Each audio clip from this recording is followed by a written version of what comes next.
Hola, buenas tardes, Rafael. Estamos aquí con usted para que nos hable de su trabajo y de su libro. Y bueno, pues lo primero que tenemos que preguntarle a Rafael Aita, aunque es una cosa que ya hemos hablado antes, es cómo es posible o por qué una persona dedicada al mundo de los números, a la ingeniería, se pasa a un mundo tan interesante como el de la historia.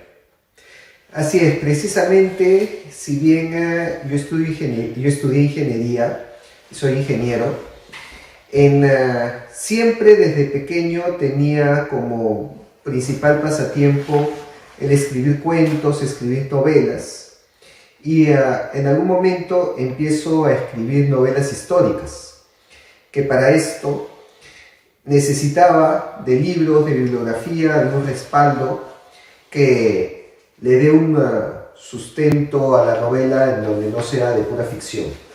Y es aquí donde empiezo a profundizar sobre historia y encuentro que existía una historia que no enseñaban en los colegios, que no me habían contado, y que iba en contra de la leyenda negra que siempre se nos ha dicho, y pues creo que todos en algún momento, sea la profesión que seamos, ya tantas mentiras, tantos mitos nos han tocado la paciencia, y hemos decidido entrar a mostrar evidencias históricas que derrumban todas estas leyendas negras. Muy bien, Rafael, es una explicación muy interesante y nos lleva a una segunda pregunta. ¿Cuáles son esas novelas que ha hecho antes de este libro propiamente histórico? Mi primera novela publicada se tituló El secreto del último Inca y es precisamente una historia de aventuras, pero con un trasfondo histórico, ya que es la búsqueda de los descendientes del matrimonio de Francisco Pizarro y de la hermana de Atahualpa, de Inés Huaylas Yupanqui, que pues sus hijos unieron la sangre del Marqués de la Conquista con la sangre del Inca y que pues por eso se busca a esa línea de descendencia el día de hoy, en el conjunto pues de una serie de conspiraciones y sociedades secretas que le dan ese toque de emoción, de aventura, pero que principalmente nos adentra en esta historia de este primer matrimonio mestizo en el Perú. Y la segunda novela fue una biografía novelizada de la vida del Inca Pachacútec, que se llamó Pachacútec, el estratega del imperio. Y pues ambos libros los pueden encontrar en Amazon, en Kindle, ya sea de forma física o de forma virtual. Bueno, Rafael, observamos que trata usted un tema en el cual se mezcla lo inca con lo español. Y eso nos da que pensar que se ha encontrado tarde o temprano, más bien temprano que tarde, con la leyenda negra. ¿Eso fue lo que le hizo cambiar el chip y pasarse a la historia pura y dura?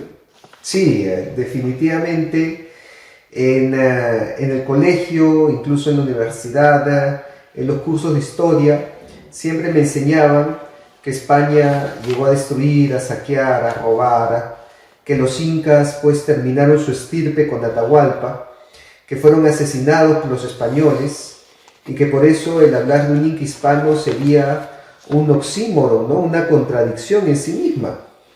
Pero al entrar a libros o incluso a museos en donde se encuentran cuadros, iconografías de estos descendientes incas que fueron nobles, reconocidos por la corona española, aliados del rey de España, y que fueron los que mantuvieron el sistema político del virreinato del Perú por 300 años, pues toda esta leyenda se desmorona sola, y uno se sorprende al ver que la realidad era muy distinta a cómo la contaron en las aulas de clase. ¿Cómo es posible que haya sucedido esto? Que existe una realidad que duró 300 años, en la cual, los incas, los descendientes de los incas, viviesen de una manera normal, no solo normal, sino que ocupasen puestos importantes en la administración, y que a partir del momento en que se produce la independencia hay un vuelco y ese vuelco se convierte en esa leyenda negra. ¿Cómo es posible que haya sucedido esto? No, principalmente por enfoques más modernos de la historia, surgidos principalmente a partir del siglo XIX, ya sea pues de filosofías hegelianas o marxistas, de un análisis de opuestos, de tesis-antítesis, de opresor de oprimido, que han sido muy utilizadas para estudiar la historia con esos ojos, en donde principalmente se identifica una clase opresora y una clase oprimida, ¿no? Y bueno, a través de la clase oprimida buscar la liberación de esa opresión, cosa que fue muy difundida a inicios del siglo XX por autores peruanos como José Carlos Mariátegui, quienes planteaban este enfoque histórico que ha calado mucho y que por eso se nos enseña que el proceso de conquista fue principalmente de enfrentamiento, de lucha entre opresores y oprimidos, entre conquistadores y entre conquistados, y se suele relegar, se suele dejar aparte aquellos elementos que no cuadran dentro de este análisis, como los pactos, las alianzas, los matrimonios, que la diplomacia, pero que fue mayoritaria durante el proceso de conquista. ¿No es un contrasentido el que precisamente autores blancos, digámoslo así, de origen español, la mayoría de ellos mantengan estas tesis y sin embargo no haya un aluvión de personas de procedencia incaica o de cualquier otra de las que existían en Perú, no hagan nada, sean precisamente... Esta gente está hablando mal precisamente de sus antepasados, ¿no?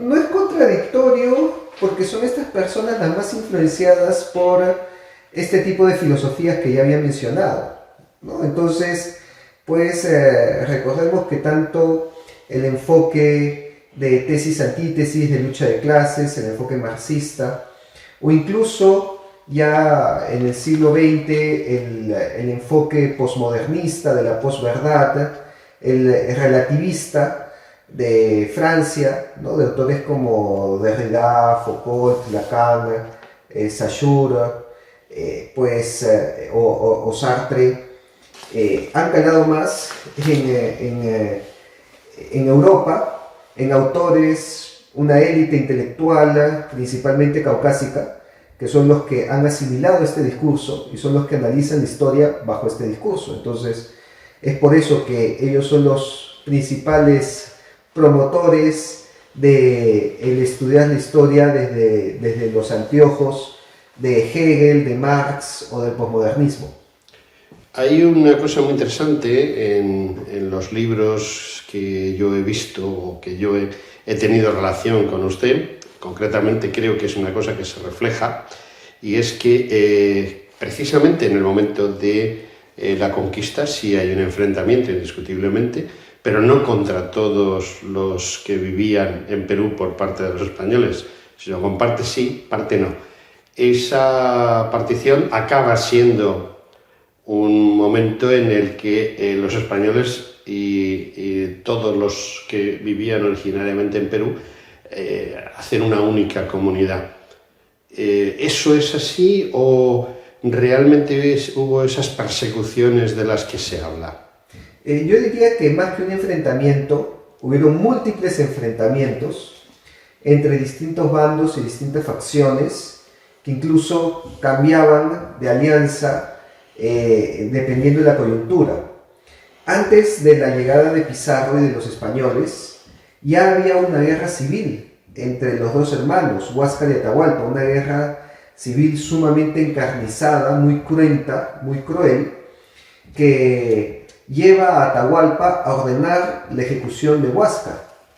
Y es por eso que cuando Atahualpa es capturado por Pizarro y posteriormente ejecutado, esto es celebrado en el Cusco y celebrado por todos los clanes, los aliados a Huáscar, que automáticamente se alían con Pizarro y con los españoles.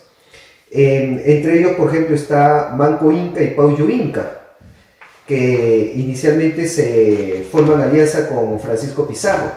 Sin embargo, Manco Inca también se pelea con Gonzalo Pizarro, cambia de bando y se subleva y se enfrenta a los Pizarro.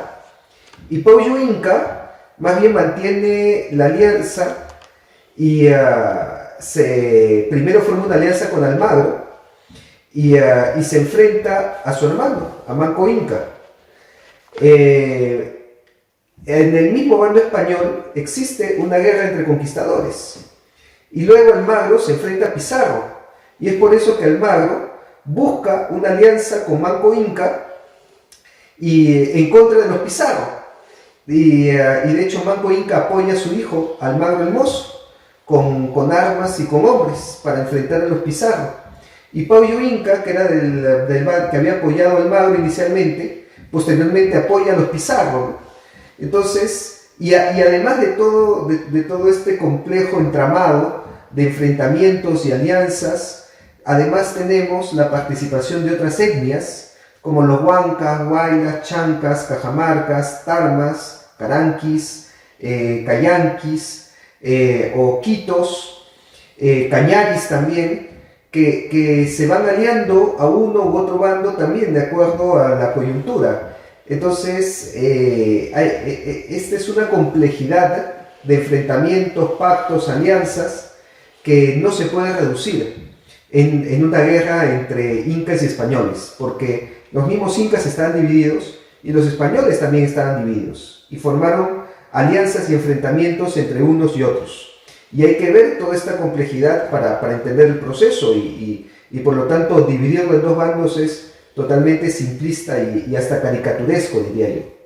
Bueno, la verdad es que nosotros estamos aquí para preguntarle por algo muy importante, y es el libro que está usted presentando en España. ¿En ese libro se reflejan estos hechos o empieza ya cuando la situación está más equilibrada y ha desaparecido los enfrentamientos? No, para nada. Para entender cómo llega a consolidarse esta alianza hispano-inca, es necesario remontarse a los antecedentes, y por eso el libro comienza incluso con la guerra entre Huáscar y Atahualpa, y cómo el apoyo de los clanes aliados a Huáscar, que brindaron su apoyo a Pizarro, es parte fundamental de esta alianza hispano-inca. Entonces, brinda todo este contexto, todos estos antecedentes, y claro, ya posteriormente se sitúa en 1560, que es pacificado el Perú, en donde terminan todas las guerras civiles y en donde queda los tratados de paz y de alianza firmado entre los descendientes incas y los españoles, que llevan un reconocimiento de títulos nobiliarios y de beneficios y privilegios a estos descendientes incas, que son los que vendrían a ser los incas hispanos.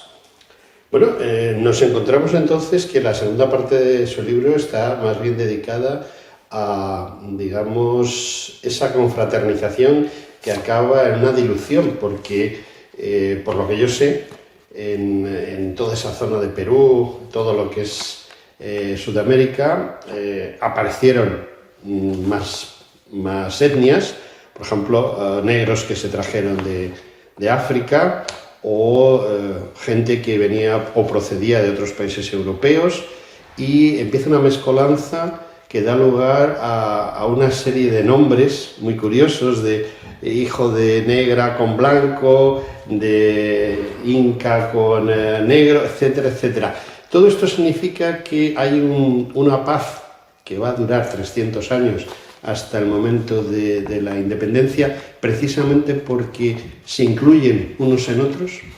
Precisamente el proceso de mestizaje se dio en el pueblo en gran medida, lo que lleva a esta población altamente mestiza que encontramos en nuestros países hispanoamericanos el día de hoy. Sin embargo, en el libro se hace especial énfasis en que para el caso de las casas incaicas, esta unión se dio con casas nobles en España. algo que muchos de nosotros no conocen y que cimenta esta unión entre pueblos, no solamente a nivel de la sociedad, sino también a nivel de élites.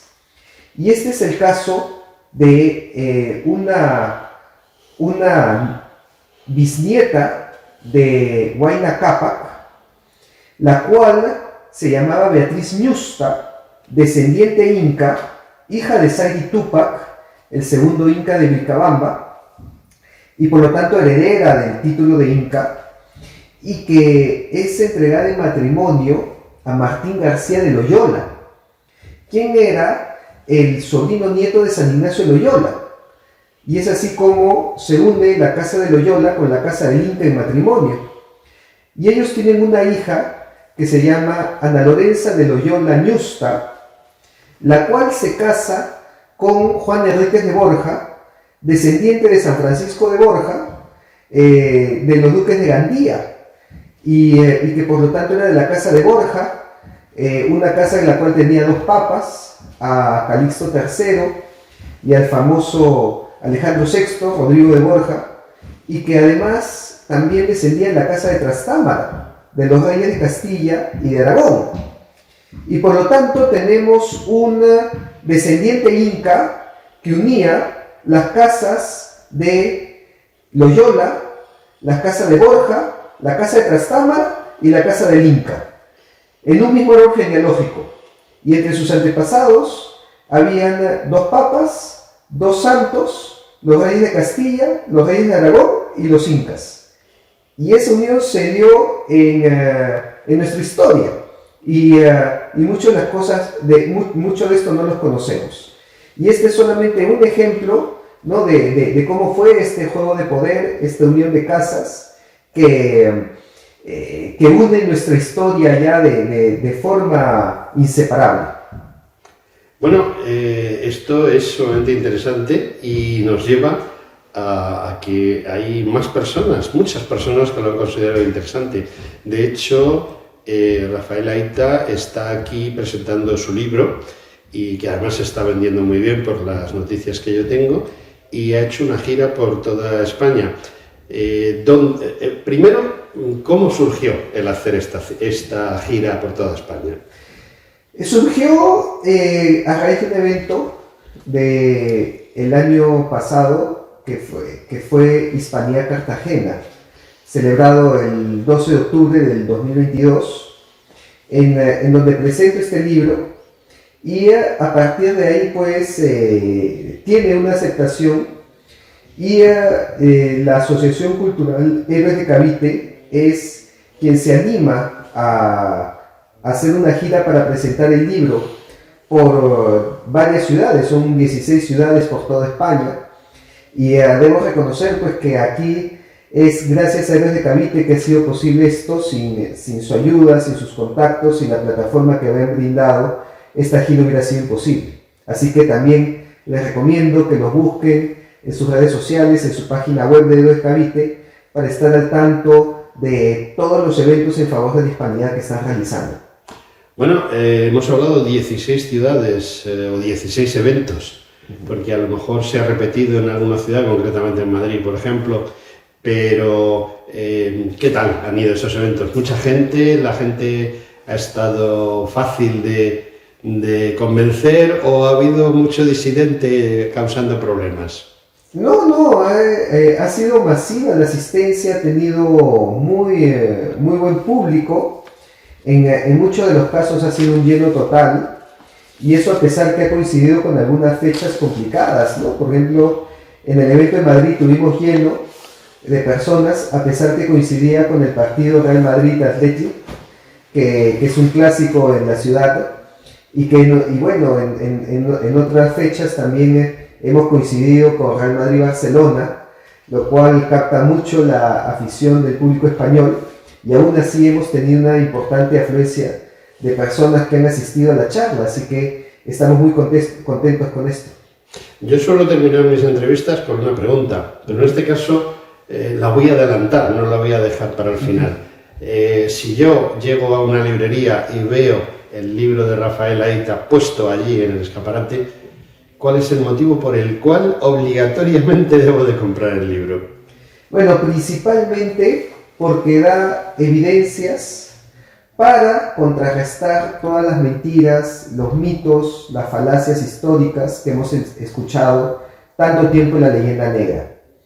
Después de que se nos ha dicho insistentemente que los españoles fueron malvados y destructores, que solo fueron a América a saquear, a robar, en este libro van a encontrar imágenes, cuadros, testimonios, crónicas de incas que fueron aliados a la corona española, que fueron reconocidos como nobles por el rey de España, que el rey de España los llamaba hermanos y altezas, y que los mismos incas llamaban al rey de España con el título de Inca.